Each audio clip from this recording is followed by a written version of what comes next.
Buenas tardes, amigas y amigos, y bienvenidos al Arte y Café con la Curadora. Soy la doctora Gisela Carbonell, curadora en el Cornell Fine Arts Museum aquí en Rollins College en Winter Park. Un saludo cordial a todos y les doy la bienvenida si nos están viendo desde Winter Park en una tarde muy lluviosa. Si están en algún otro lugar, déjenos un comentario para saber desde dónde nos ven, para saludarlos entonces en el día de hoy. Bien, hoy vamos a estar hablando de una exposición que va a estar en el museo hasta el 29 de agosto, así que si no han tenido oportunidad de verla, pueden pasar por el museo, estamos abiertos y recibiendo visitas. La exposición se titula Creatures in the Margins o Criaturas en los Márgenes y es una exhibición que hemos organizado en respuesta a el tema de lectura del sistema de las bibliotecas del área, que este año es Tales and Tales, ¿verdad? Tales de cuento o de historia, o Tales también como el rabito de los animales. ¿Y por qué eso? Bueno, en ese sentido vamos a estar hablando de cómo las historias representadas en las obras de esta exposición traen el tema de el significado o el simbolismo de algunos animales en algunas obras de arte. Esta exposición está en la primera sala cuando entramos al museo, y es una exposición que tiene un componente muy importante de educación, un componente educativo, donde cuando llegue a la exposición va a ver que están las obras expuestas, tienen sus cédulas con información sobre cada una de las obras, y va a ver que hay una cédula que está instalada un poquito más bajita, que es la cédula dedicada a nuestros visitantes más jovencitos y más pequeños para que puedan leer en un lenguaje más accesible y hacer actividades interactivas en respuesta a cada una de las obras que están en esta exhibición.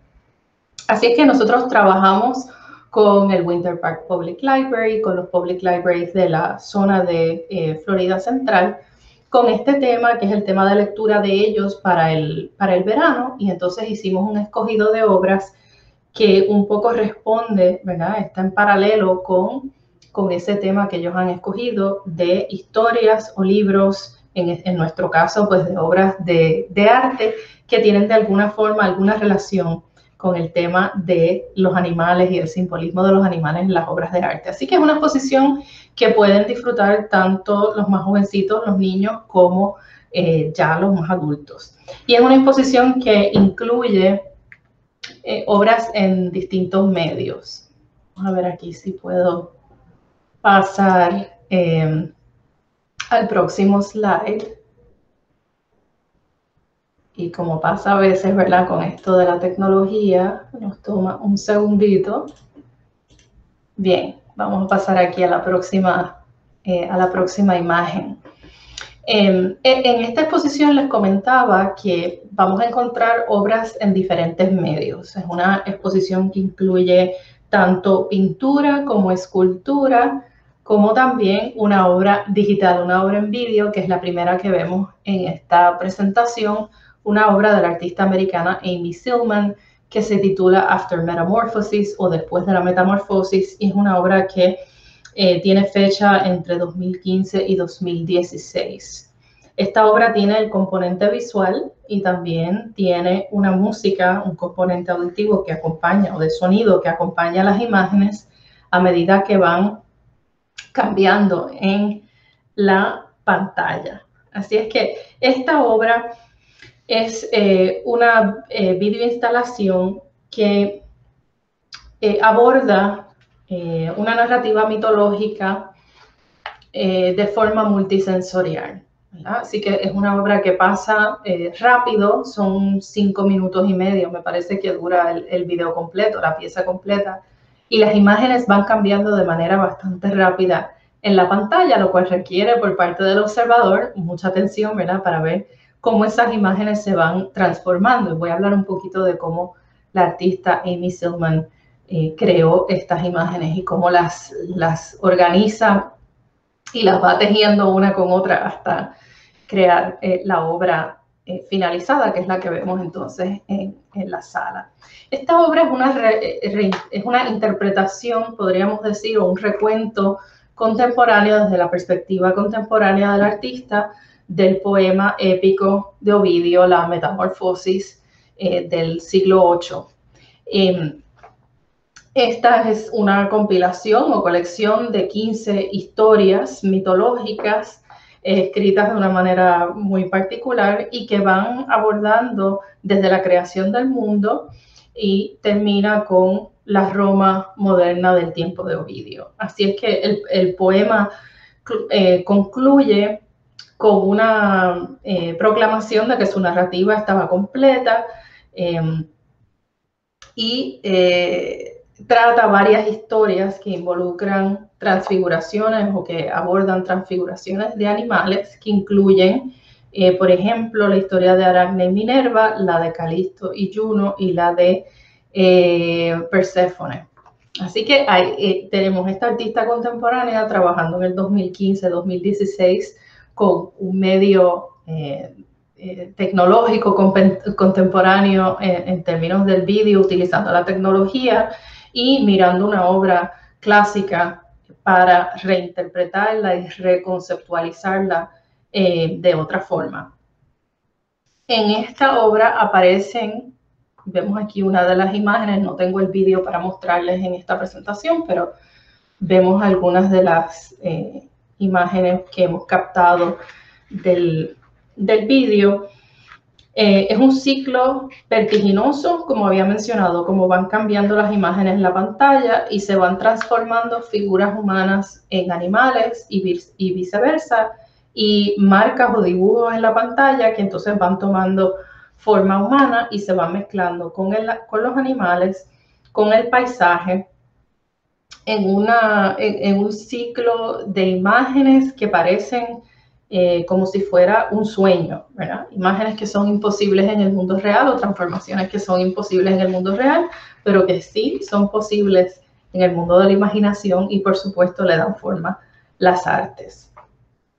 Así es que hay una música, como había mencionado, de un músico alemán que se apellida Tierks, que él trabaja con Amy Zillman y entonces preparó la pieza específicamente para darle sonido a esta obra de arte. Y ese sonido, esa pieza musical que acompaña el vídeo, en cierta forma imita o va en paralelo con los movimientos de esa secuencia visual que vemos en la pantalla. Así que a medida que el vídeo se acelera, las imágenes van cambiando más rápido, la música se hace entonces también más rápido. Así que esa composición musical está en armonía con las imágenes que presenta Amy Zillman.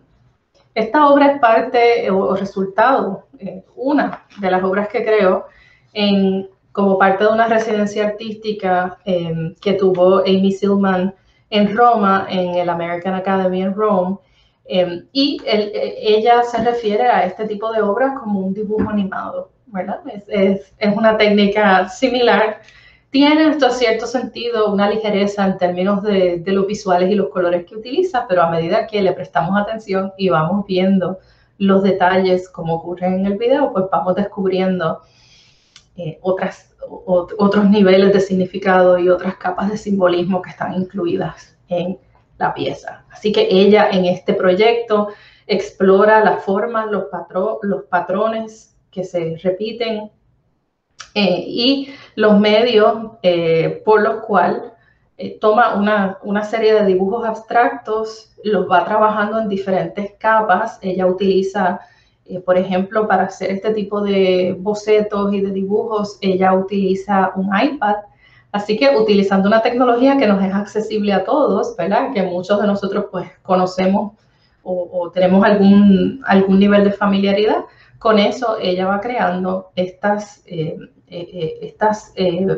dibujos que son al principio un poco abstractos y le va entonces dibujando capas encima, les da color y entonces las anima con cierto software, ¿verdad? O aplicaciones de tecnología para crear el vídeo final que vemos entonces en la sala. Así que hay un proceso, ¿verdad?, de secuencia que se da en la obra de Amy Zillman y que tiene en algún sentido una relación, ¿no?, con los ciclos de la vida que también aparecen representados en la obra, o que de alguna forma están sugeridos, ¿verdad?, con los distintos personajes a los que alude ella en la obra. Es una obra bien divertida, como dije, se puede disfrutar en diferentes niveles y se puede apreciar en diferentes niveles, y que nuestros visitantes de distintas generaciones y de distintos grupos pueden apreciar y disfrutar. Así que esa es Amy Zillman, que está como dije, mirando obras clásicas, poemas épicos, transformándolos con tecnología, haciéndolo la referencia asequible al visitante y al observador, y un poco estimulando los sentidos, ¿verdad?, con esta componente audiovisual que entonces nos hace prestar atención de una forma distinta, ¿verdad?, de cuando vemos una imagen estática. Pero interesantemente la instalamos en la exposición justo al lado de un cuadro tradicional del siglo XVIII para crear un poco ese contraste. Y quiero darle crédito a mi colega de aquí del museo, la curadora asociada de educación, Alexia Lobaina, que ella trabajó en el concepto de esta exposición y trabajamos juntas en pensar en cómo estas narrativas se pueden dar, ¿verdad?, dependiendo de cómo las obras se colocan en la sala.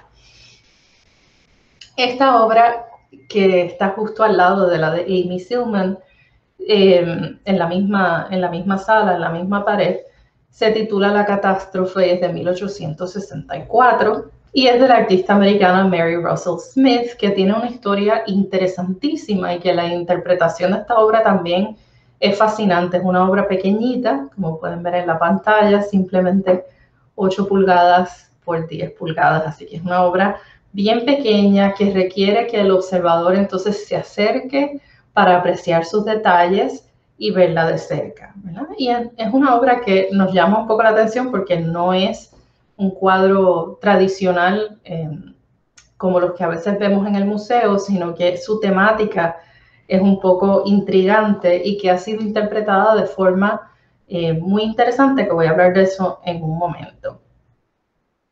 Bien, Mary Russell Smith nació en una familia de artistas. Sus padres de alguna forma estaban envueltos en el mundo de las artes y su hermano igual.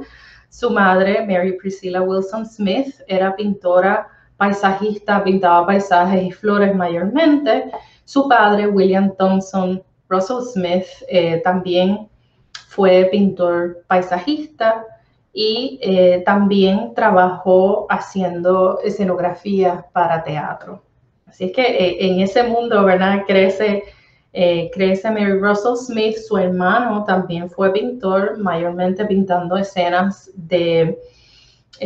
marinas y escenas de batallas navales, etcétera, etcétera, durante la Guerra Civil, de flotas y batallas durante la Guerra Civil.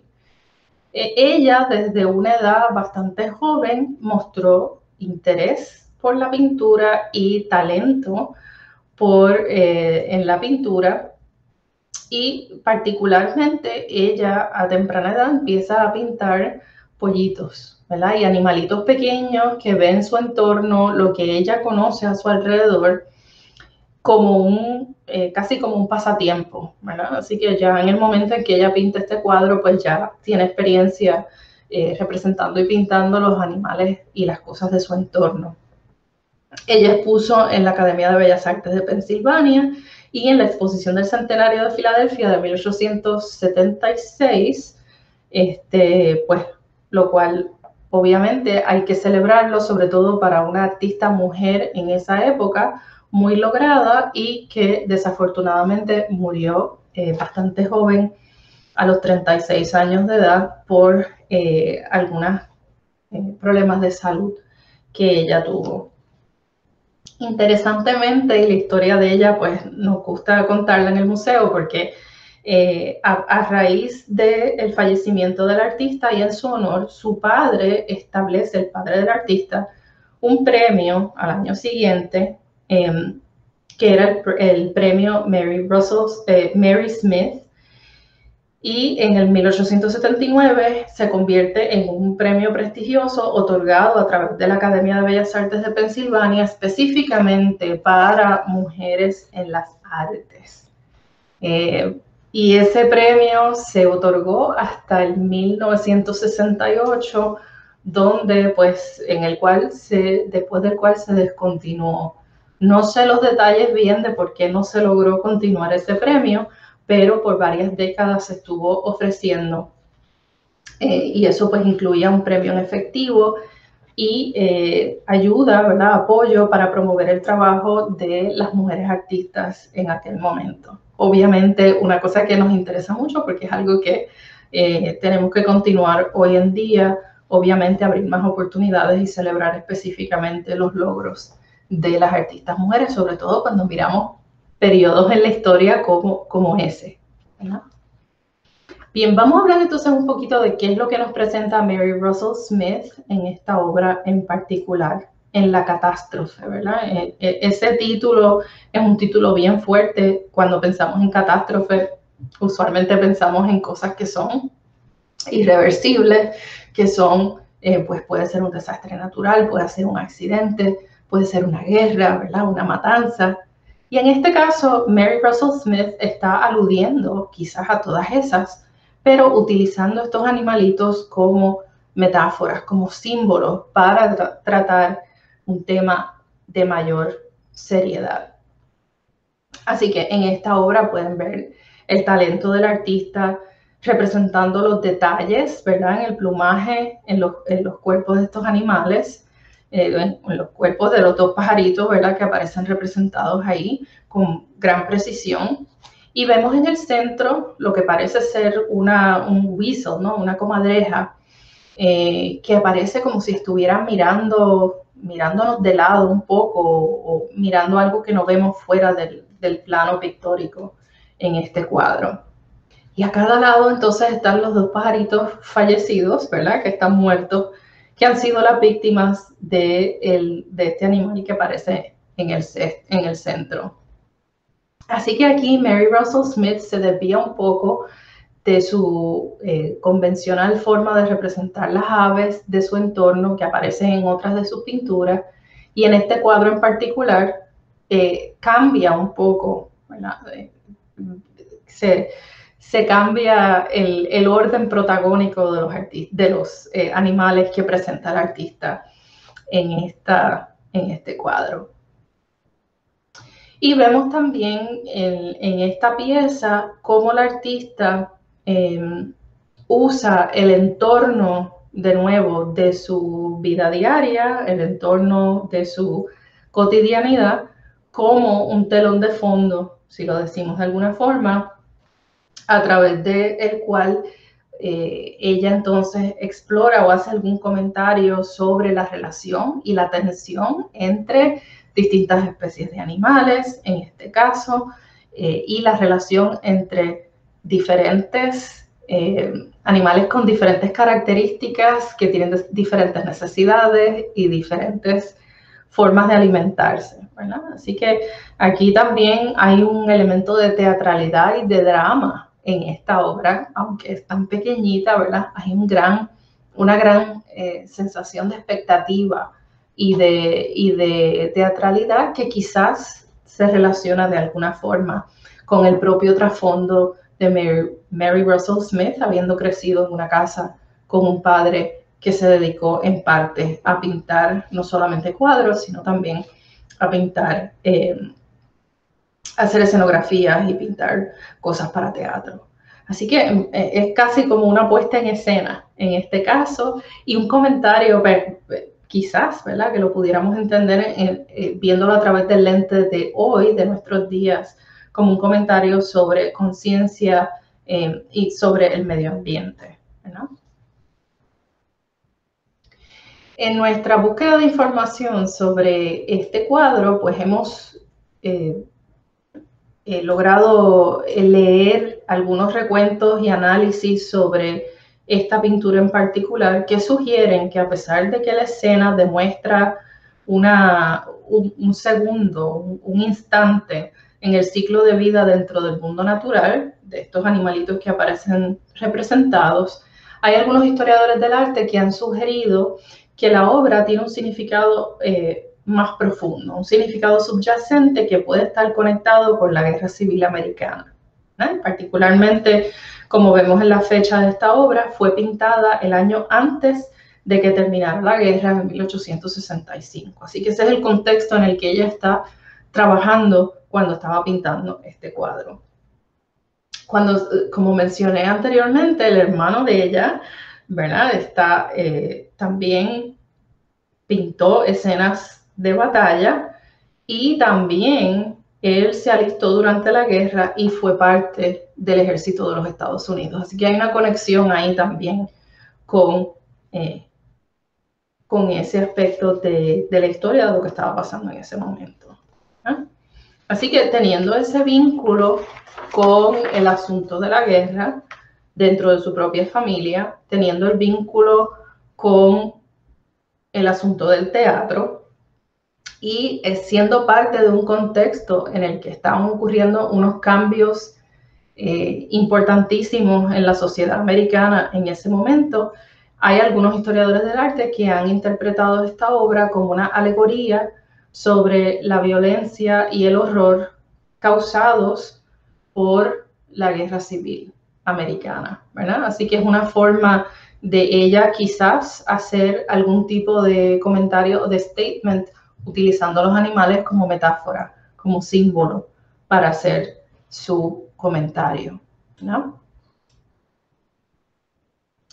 Así es que en el cuadro, una de las formas quizás de mirar esta obra y de pensar sobre lo que estamos viendo en ese cuadro es pensar que aquí, pues si fuera un corral o si fuera, dependiendo de lo que el artista estaba viendo, se sustituye aquí por un campo de batalla metafórico, ¿verdad? Donde vemos la interacción entre estos animales, tiene esas corrientes subyacentes de crueldad dentro de una escena que de otra forma pues sería quizás más nostálgica o más tradicional o más conservadora, ¿verdad? Y si observamos, vemos que a través del cuadro, sobre todo en la parte izquierda, ¿verdad? Vemos la sangre de estos animales que aparece ahí. Así que es una imagen que demuestra sí, esa crueldad, que habla sobre la muerte, que habla sobre la violencia y que habla sobre un ser tener más poder sobre otro, ¿verdad? En este caso encontrados en el mundo natural y siguiendo el curso natural de las cosas, pero que a la misma vez hace que el animal que está en el centro, el weasel, ¿verdad?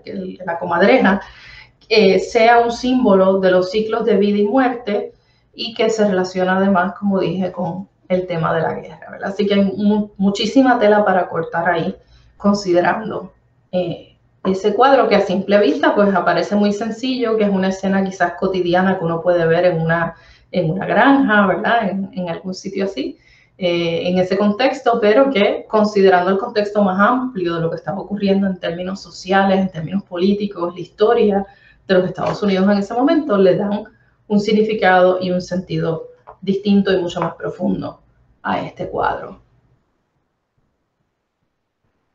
La próxima obra que tenemos en la exposición es una escultura. Esta es de la artista francesa Camille Henrot y es del 2016. Y se titula El hombre que entiende el discurso de los animales será papa, o el hombre que entiende lo que hablan los animales será papa. Y esta escultura está hecha en bronce con mármol y es parte del trabajo de esta artista que explora las relaciones entre las sociedades y la mitología, las creencias a nivel cultural. Trabaja mucho con la historia de las religiones y las costumbres y utiliza la cultura visual contemporánea como material de origen, como punto de partida, ¿verdad? Que lo hace también en esta obra.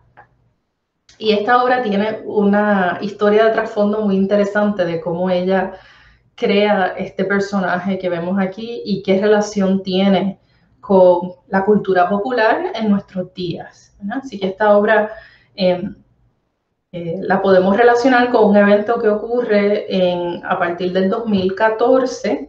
El Papa Francisco lo cubren en la prensa por un statement que él dijo aparentemente en el 2014, me parece que fue, donde él dice, sale el titular que dice, el Papa confirma que todos los perros van al cielo, ¿verdad? Y esa historia, ese titular tiene un contexto porque había sido un incidente en el que el Papa Francisco había dicho que el cielo estaba abierto a todas las criaturas de Dios, y fue en una conversación ofreciéndole consuelo a un niño que había perdido su perro y estaba triste por la pérdida de su perro, ¿verdad? Y en esa conversación el Papa, tratando de consolarlo, pues establece, ¿no? O le dice que el reino de los cielos estaba abierto a todas las criaturas de Dios. Entonces eso lo capta la prensa, sale en el titular como si el Papa hubiese declarado o confirmado, ¿verdad?, que todos los perros van al cielo, y hay un cierto humor, obviamente, detrás de esto. Así es que esta obra responde un poco a ese evento y a ese titular, y que tiene luego otra segunda parte a la que vamos ahora. Pero si nos fijamos en la obra, para que me sigan con la descripción de la pieza en particular, vemos un animalito en este pedestal de mármol. Algunas personas lo identifican como un cerdito, otras personas lo identifican como un perro. Ha sido interpretado de diferentes maneras, pero lleva una mitra, ¿verdad?, sumamente alta, exagerada sobre la cabeza, que lo identifica, ¿verdad?, con esa figura del Papa en la tradición católica romana.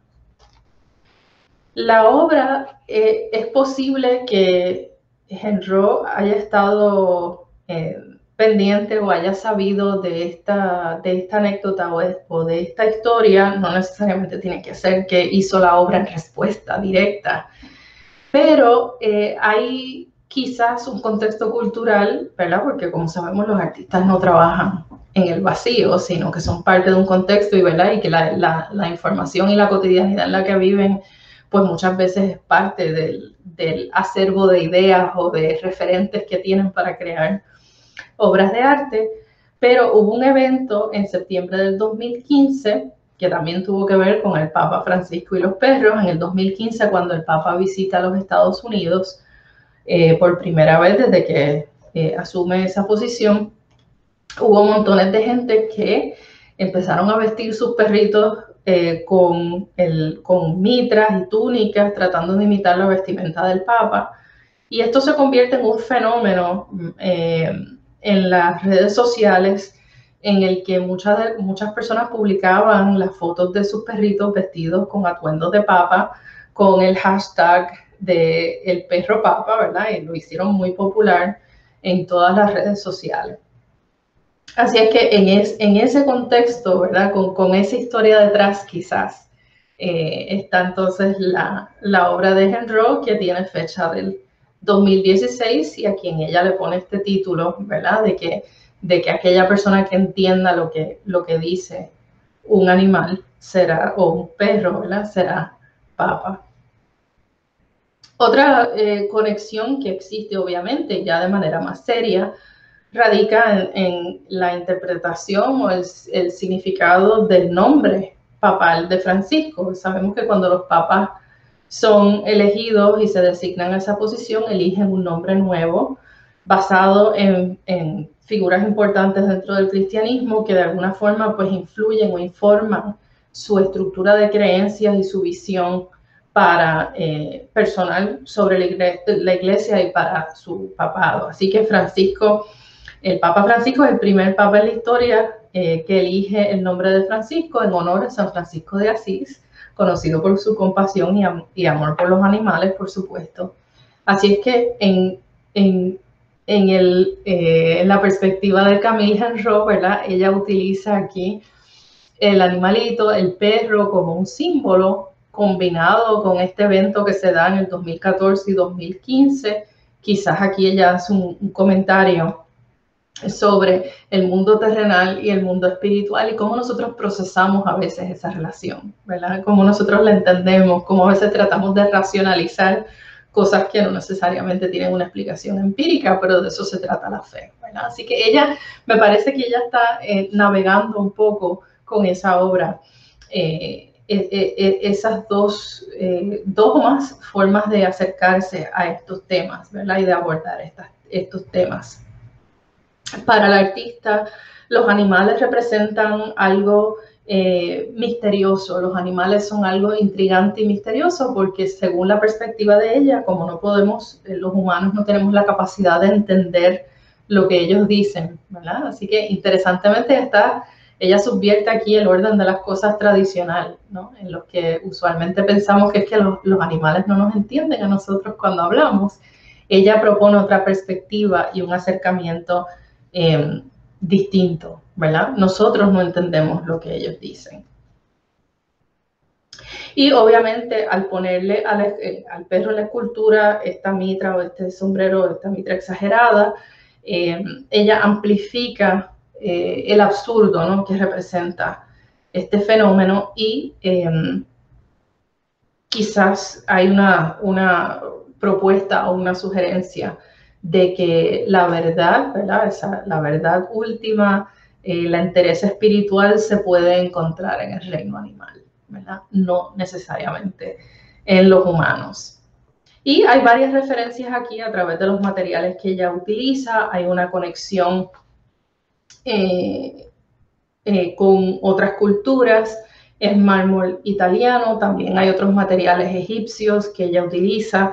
Así que hay una unión de diferentes elementos que son de forma deliberada, ¿verdad?, por parte del artista y que quizás pues tiene que ver con una dimensión más universal, más comprensiva, que va más allá de hablar sobre una figura en la Iglesia Católica, sino que quizás es un comentario sobre estos sistemas de creencias y cómo los consumimos, ¿verdad?, a través de las redes o a través de la televisión, a través de la cultura popular.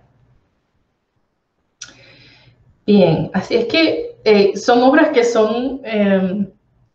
nos abren la puerta, ¿verdad? Nos presentan un tema de primera mano y a medida que vamos descubriendo o vamos indagando, pues vemos cómo nos abre la puerta para reflexionar y pensar sobre temas mucho más profundos. Y ese es el caso de la última obra que tenemos para discutir, que se llama el Big Gulp Altarpiece, que yo creo que no tiene una buena traducción al español, ¿verdad? Pero es este tríptico del artista americano Gary Boulding. Esta obra es del 2003, también es bastante pequeña. Parece grandísima porque es un tríptico, ¿verdad?, y que evoca el formato de las obras de tradición cristiana, particularmente estos trípticos que vemos en iglesias que usualmente pues tienden a ser un poquito más grandes. Este es más pequeño. Mide 15 pulgadas por 44 pulgadas y fue pintado por este artista Gary Boulding de aquí de Florida. Fue profesor en la Universidad de Stetson en el departamento de arte aquí cerquita en DeLand, Florida, por muchos años. Y es conocido por, entre otras cosas, por sus obras que tienen un aire de sátira y tienen mucho humor, y que en muchas de ellas pues utiliza referencias a la cultura popular para hacer comentarios o articular, ¿verdad?, sus opiniones sobre el mundo del arte y más que nada cuestionar, ¿verdad?, el mundo del arte, de los museos, particularmente el mercado del arte, ¿verdad?, y el arte como algo que se consume de diferentes maneras, ¿verdad? Así que, ¿qué vemos aquí en el tríptico? Bueno, en el tríptico tenemos un panel central donde tenemos referencias a varias obras de arte. En este caso tenemos en el fondo una referencia a la Marilyn de Andy Warhol y tenemos entonces en los lados, a cada lado, referencias a Velázquez, y en el panel central tenemos entonces un cordero que va sobre un camión y vemos referencias también a cosas que tienen que ver con el consumo y la cultura popular, por ejemplo. Así que en el camión, vemos el camión, hay referencias a Mickey Mouse, hay referencias a monedas, ¿verdad?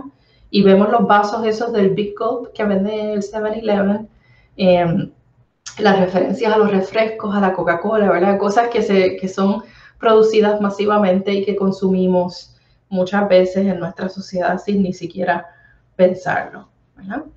Así que son símbolos que tienen una carga en términos de que pueden ser interpretados, ¿verdad?, en este contexto más amplio, pero son cosas que son vendidas y compradas, productos, bienes que se compran y se venden. Y a ambos lados de ese panel central tenemos estas figuras a caballo, ¿verdad?, que parecen como estas pinturas de escenas, retratos ecuestres, ¿no?, de aristócratas o reyes, personas importantes en la historia, figuras que han tenido un lugar en la historia, pero en lugar de estar en un caballo majestuoso, como usualmente las representan en la historia del arte, los tenemos aquí cabalgando un My Little Pony, ¿verdad? Así que este juguete de hace unas cuantas décadas atrás, que era muy popular y que la campaña publicitaria para vender estas cosas en televisión fue sumamente agresiva, y que son todas estas cosas que hablan sobre un mercado de consumo que es extremadamente rápido, es una vorágine, ¿verdad? Donde nos bombardean constantemente con cosas para comprar. Así que cuando pensamos en estas obras dentro de las obras, ¿verdad? Porque aquí vemos obras de arte dentro de una obra de arte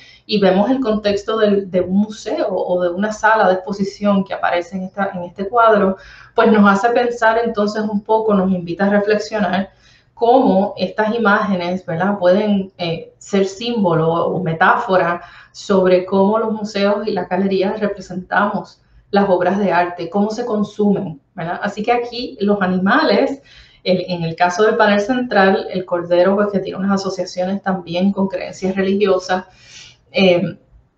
y acompañado, flanqueado aquí por estos My Little Pony, este rosado y este azul, pues es un poco una crítica bastante, ¿verdad? Es una sátira al mundo del consumo contemporáneo.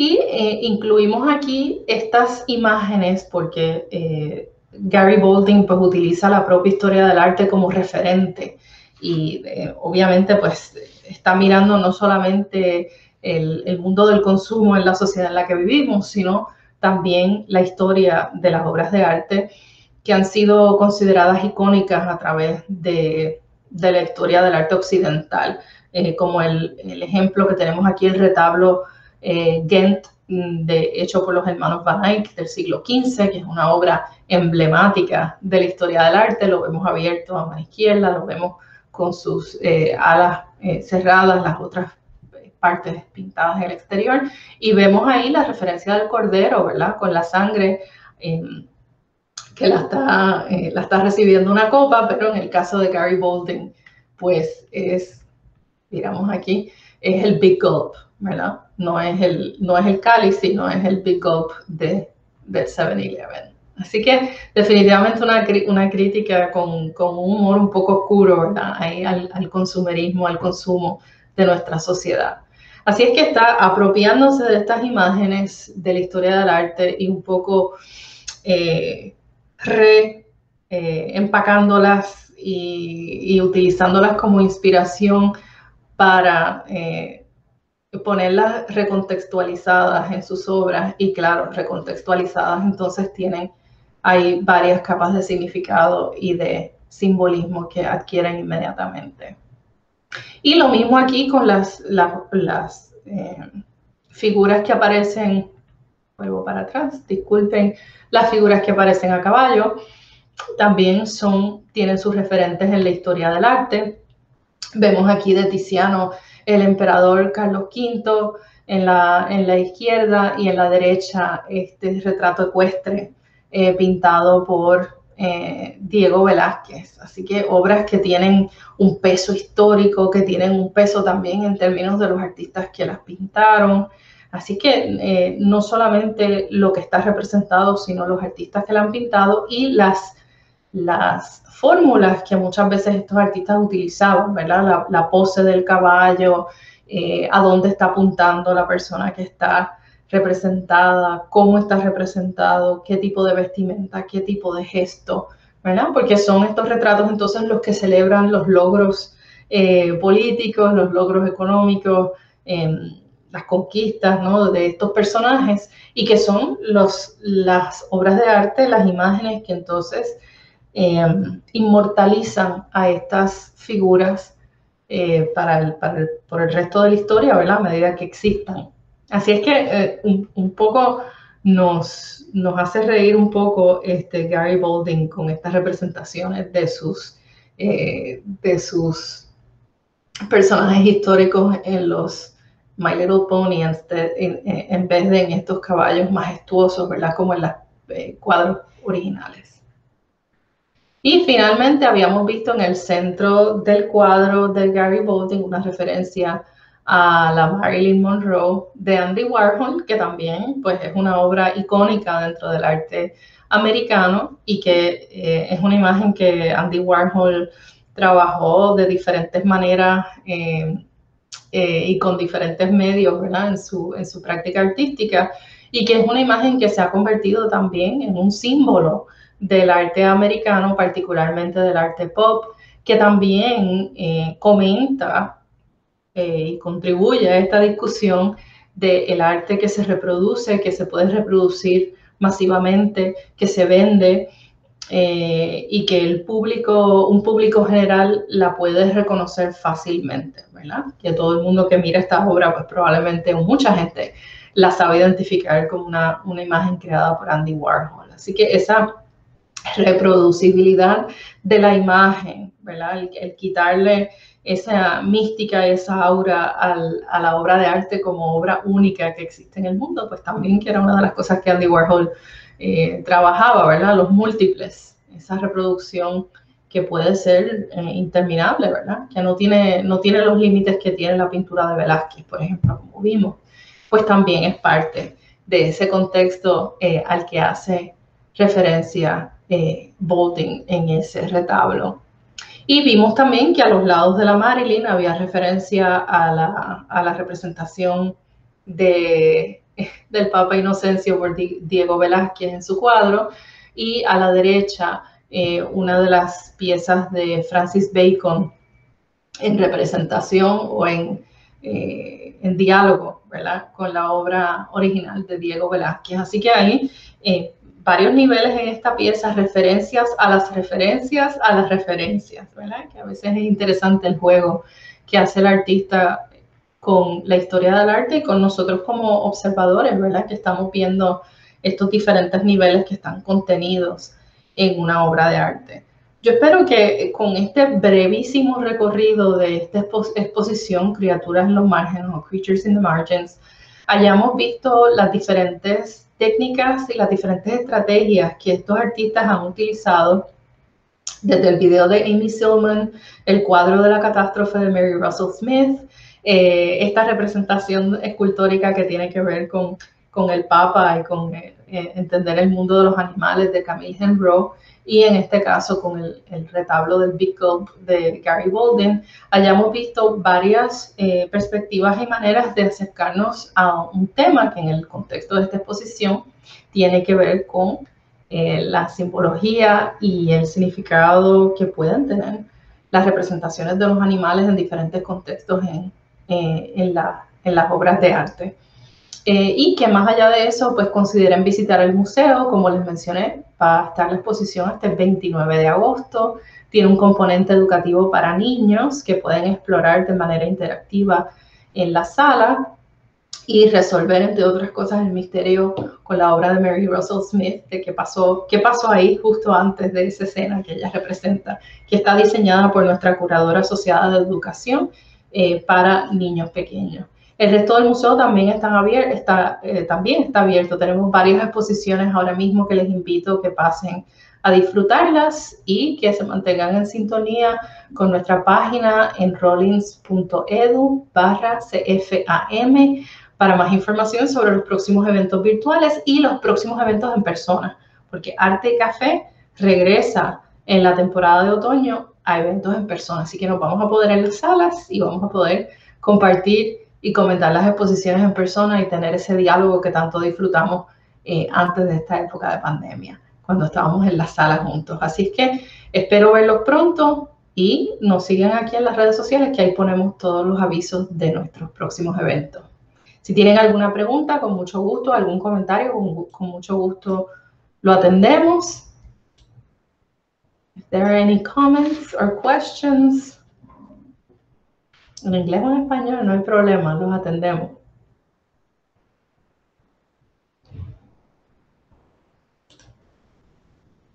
Bien, si no hay preguntas o comentarios, les agradecemos mucho por haberme acompañado en este recorrido breve de las criaturas en los márgenes y nos vemos entonces en la próxima. Muchas gracias.